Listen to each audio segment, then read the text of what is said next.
Meus amigos, a Lei 13.718, ela alterou, e isso é muito importante, a ação penal no crime de estupro, ou melhor, nos crimes relacionados à liberdade sexual, nos crimes sexuais relacionados aos vulneráveis.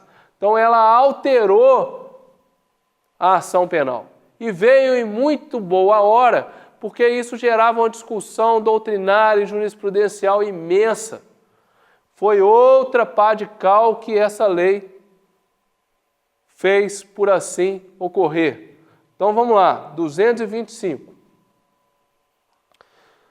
Nos crimes definidos no capítulo 1, que fala dos crimes contra a liberdade sexual, por exemplo, estupro, e no capítulo 2, que fala dos crimes sexuais contra vulneráveis, por exemplo, estupro de vulnerável, procede-se mediante ação penal pública incondicionada. Então, a ação penal, senhores, era condicionada à representação, era a regra nesses casos, né? A vítima tinha a possibilidade de decidir se ela queria ou não levar esse caso à justiça. Se ela não apresentasse representação, o fato não ia ser levado ao processo. Agora não, agora a lei fala assim, a ação penal é pública incondicionada, acabou isso. Ocorreu um estupro, ok? As providências do Estado em relação a esse estupro vão ser tomadas, independente da vontade da vítima. Processo vai acontecer, condenação vai acontecer. Então, senhores, a ação penal vai gerar, com certeza, o processamento do fato, independente da vontade da vítima. Ok? Vamos lá. A pena é aumentada da quarta parte se o crime é praticado com o concurso de 2 ou mais pessoas. Meus amigos, toda vez que eu tenho um crime praticado por mais pessoas, a vítima tem menor possibilidade de resistência. Então isso sempre gera aumento de pena. Aumento da metade.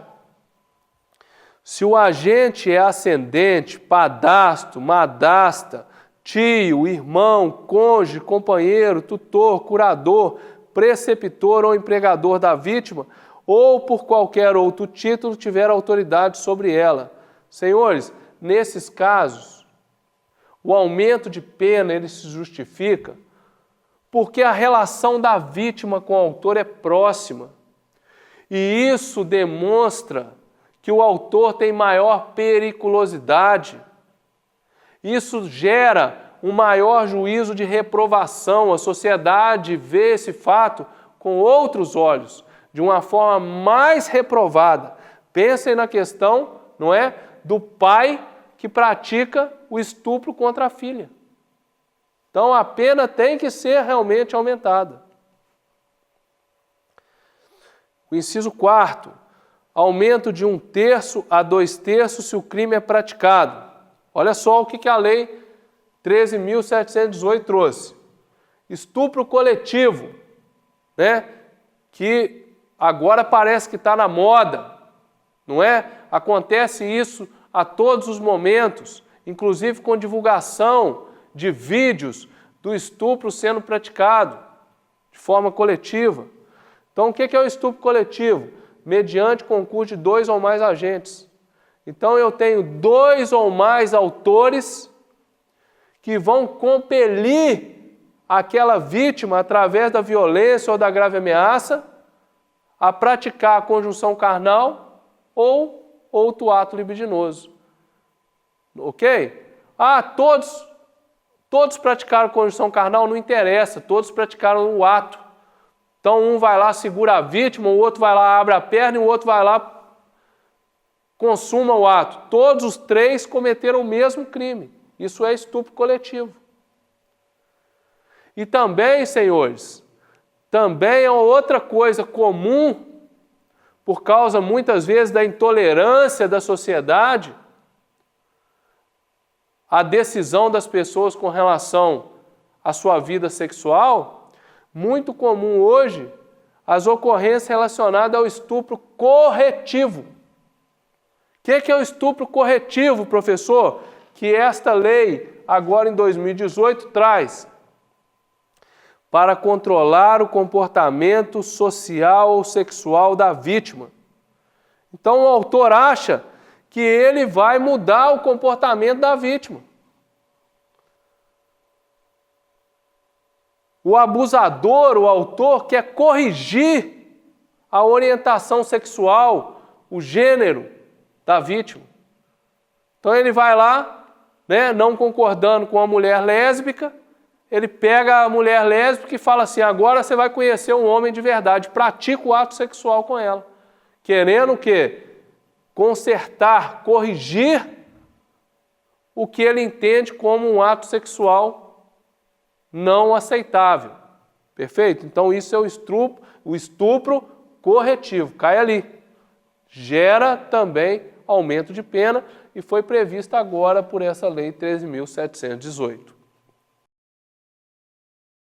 Meus amigos, artigo 227, mediação para servir a lascívia de outrem. Olha só, induzir alguém a satisfazer a lascívia de outrem. Induzir é dar ideia, inspirar alguém, homem ou mulher, a satisfazer o desejo sexual de um terceiro, seja ele homem ou mulher. Meus amigos, então este crime, o autor, na verdade, não busca satisfação da vontade sexual dele próprio, não. A satisfação da vontade sexual está ligada a outrem, a um terceiro. Busca satisfazer o prazer sexual, a sensualidade de um terceiro. O que se protege com esse crime? Moralidade da vida sexual. Vejam bem, se a vítima é maior de 14 e menor de 18, ou se o agente é ascendente, descendente, cônjuge ou companheiro, irmão, tutor ou curador, ou pessoa a quem esteja confiada para fins de educação, de tratamento ou de guarda, é óbvio que a pena é maior, de 2 a 5 anos. Por quê? Porque o maior de 14 e menor de 18, senhores, ele ainda está em formação. Ele ainda está aprendendo o que é certo e o que é errado da vida. Meus amigos, por que aqui, perfeito, eu não tenho o menor de 14 anos? Porque é óbvio que se o menor de 14 anos, for utilizado ou no sexo ou no ato libidinoso, isso é estupro de vulnerável, independente do menor permitir. Perfeito? Vejam bem, meus amigos, se o agente utiliza dessa posição de ligação com a vítima, olha só, ele é ascendente, ele é descendente, cônjuge, companheiro, irmão, tutor, é óbvio, senhores. Tenha confiança para fins de educação, tratamento, guarda, é óbvio que o autor teria que ter mais condições de proteger a vítima, e ao invés de proteger a vítima, de dar guarida à vítima, ele é o responsável por dar a ideia, por inspirar a vítima, alguém, a satisfazer a lascívia de outrem. Parágrafo 2º. Se o crime é cometido com emprego de violência, grave ameaça, fraude, é óbvio que a pena é maior e aplica-se, se gerar lesão, por exemplo, a pena correspondente à violência, a lesão corporal, por exemplo. Meus amigos, Vejam bem, apesar da existência do parágrafo 2º, na prática é muito difícil, para não dizer impossível, de você verificar essa situação aqui. Ó. Por quê? Senhores, porque se eu pratiquei violência ou grave ameaça para a pessoa, para alguém, satisfazer a lascívia de outrem, seja pelo ato sexual, seja por qualquer outro ato libidinoso, o que acontece? Eu vou estar diante do estupro. Perfeito? Então é difícil de verificar essa hipótese na prática. Se o crime é cometido com fim de lucro, aí vai aplicar também a penalidade de multa. É lógico que o caput do artigo não exige que o autor busque induzir alguém a satisfazer a lascívia de outrem, objetivando o lucro. Então é por isso que ele pode fazer isso gratuitamente. Perfeito? Mas se ele fizer com o objetivo de lucro, aí tem a questão da pena de multa também. Vamos lá. Outro artigo que nós temos que analisar é o artigo 228, que trata do favorecimento da prostituição ou qualquer outra forma de exploração sexual. Vejam bem. Meus amigos, observem este artigo. Induzir ou atrair alguém, homem ou mulher, à prostituição ou outra forma de exploração sexual. Senhores, o autor deste crime, ele está trazendo para o comércio carnal, perfeito? Uma pessoa. Olha só, induzir ou atrair alguém à prostituição ou outra forma de exploração sexual, facilitar essa prostituição ou exploração sexual, colocar obstáculo para a pessoa que deseja sair, não sair, dificultar, tornar mais custoso a saída dessa pessoa quando ela deseja, para que ela largue, abandone essa, a princípio, tido como profissão, não é? Reclusão de 2 a 5 anos e multa. Veja bem, quando se fala em prostituição, e quando se fala neste autor que busca trazer alguém à vida da prostituição ou exploração sexual, nós estamos tratando a prostituição ou exploração sexual como um comércio habitual da atividade sexual. Perfeito?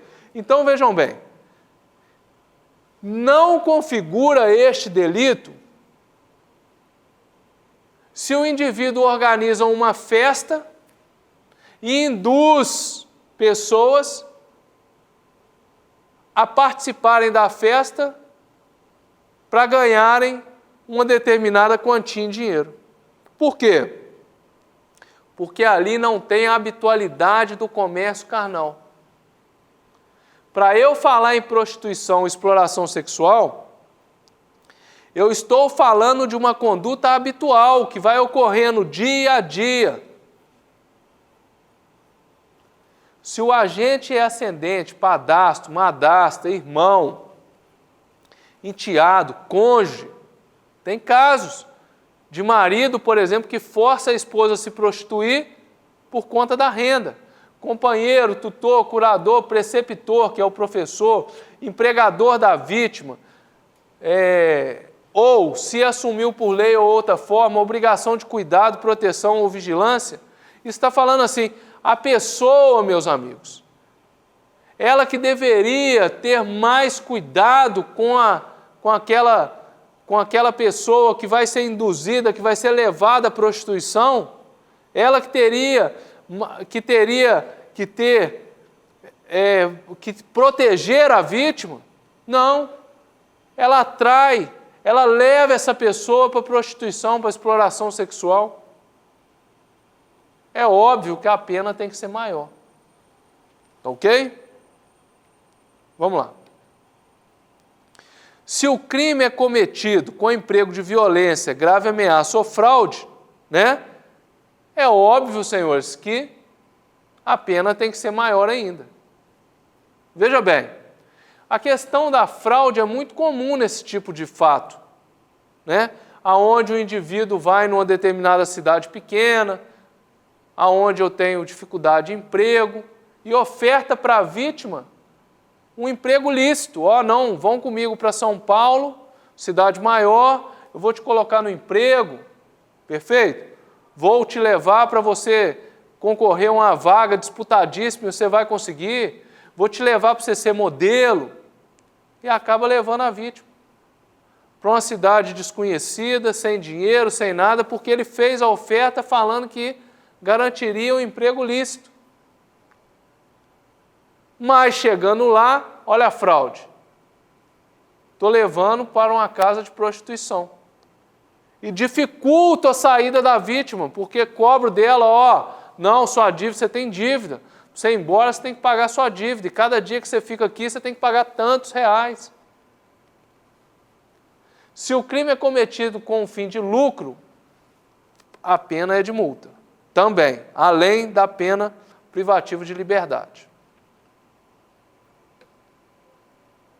Bom, casa de prostituição.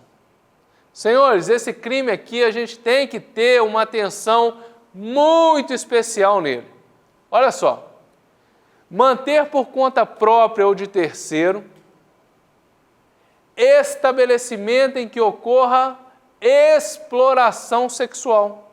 Esse termo foi trazido, esse crime evoluiu.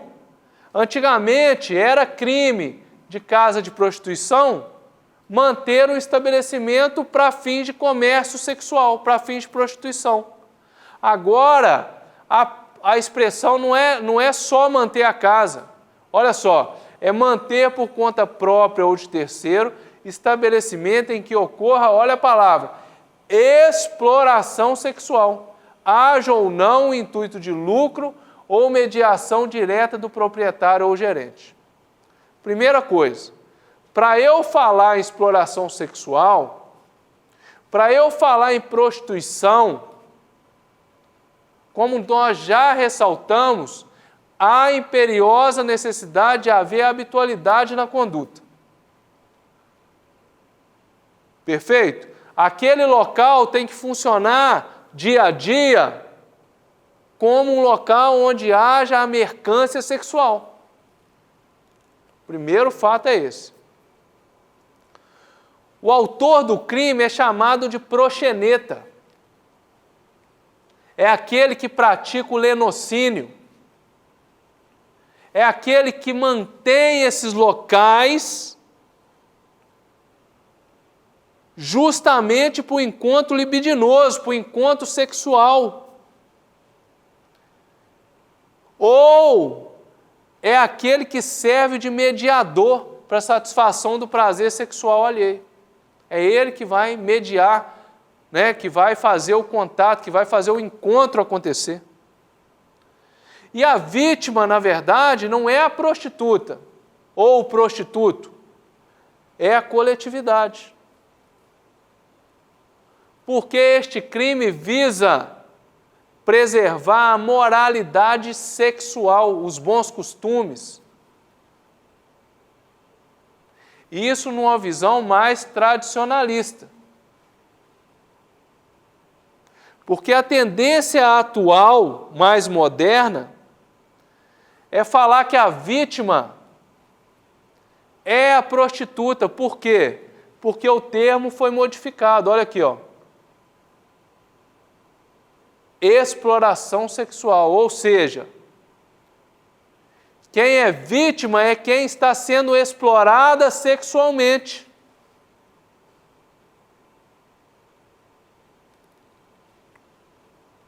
É um crime permanente por causa dessa habitualidade de conduta. O local vai se protraindo no dia a dia, naquele local vão ocorrendo encontros libidinosos dia a dia. Meus amigos, tem uma polêmica imensa com relação a este crime, só para que vocês possam conhecer. O STF, o STJ, aliás, tem entendido que, não se tratando de estabelecimento voltado exclusivamente para a prática da mercância sexual, tampouco havendo notícia de envolvimento de menores de idade, nem comprovação de que o réu tirava proveito auferindo lucro da atividade sexual alheia, mediante ameaça, coerção, violência ou qualquer outra forma de violação ou tolimento à liberdade das pessoas, não há o que se falar em fato típico a ser punido na seara penal. Não se falaria em casa de prostituição. Por quê? Porque a palavra ali é exploração sexual. Senhor, se eu estou falando em exploração sexual, eu não posso observar as primeiras palavras do tipo penal apenas. Eu não posso falar que manter casa para fins libidinosos por si só seria crime. O crime não é manter a casa para fins libidinosos. O crime é manter a casa para fins libidinosos com exploração sexual. Então, para que haja o crime, além de ter um local com habitualidade onde ocorra mercância sexual, tem que existir a exploração sexual. E quando eu falo em exploração sexual, tem que ter algum tipo de violação à liberdade. Imagina, se a prostituta quer estar ali todos os dias e quer viver deste comércio e está satisfeita com o dinheiro que ela está ganhando, e a prostituição em si não é considerada crime, aonde que estaria a exploração sexual? Então hoje o STJ vai trabalhar e vai militar muito nessa questão. Tem a casa de prostituição? Tem. Ela é habitual? É. Ali ocorre exploração sexual, ocorre a prostituição dia a dia? Ocorre. Agora vamos pegar o outro elemento do tipo penal. Cadê a exploração sexual? A pessoa está sendo tolhida da liberdade? Ou seja, ela quer deixar a prostituição, mas o proxeneta fala assim, não, você tem dívida. Você tem que me pagar o aluguel, senão você não pode sair. Ou seja, está tolhindo a liberdade dela de ir e vir? Está praticando algum tipo de violação? Ah, não, você não vai sair daqui de casa. Você vai ficar trancada no apartamento, para no outro dia você servir novamente. Está sendo tirado dela um dinheiro que ela não deveria? Então, nesses casos, eu enxergo violação. Fora disso, eu não vejo a exploração. Ou, na visão do STJ, não existe a exploração. Perfeito? Bom, e o crime de rufianismo do artigo 230? Tirar proveito da prostituição alheia, participando diretamente de seus lucros, ou fazendo-se sustentar no todo ou em parte por quem a exerça. É uma modalidade de lenocínio. O rufião, meus amigos, é aquele que quer estar nas costas da prostituta. Ele vive às custas de uma prostituição alheia. O rufião, ele é chamado de cafetão. É aquele cara que aproveita da prostituição alheia para sobreviver.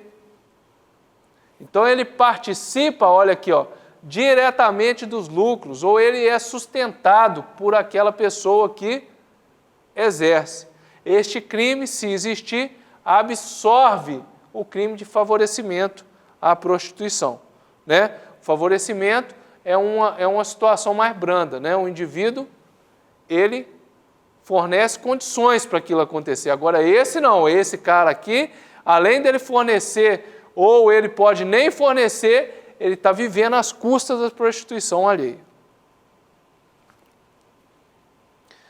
Se a vítima é menor de 18 e maior de 14, ou se o crime é cometido contra ascendente, padrasto, madrasta, irmão, enteado, cônjuge, companheiro, tutor, curador, preceptor, empregador da vítima, ou por quem assumiu por lei outra forma de obrigação, cuidado, proteção ou vigilância, a pena é maior. Nós já comentamos sobre isso. Por quê? Por causa do dever de cuidado que essas pessoas têm. Se eu tenho o dever de proteger, aí que eu vou tirar proveito da prostituição da pessoa?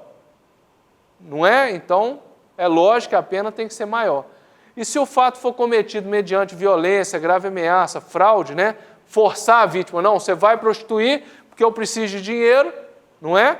Aí o que acontece? A pena ainda assim é mais aumentada ainda.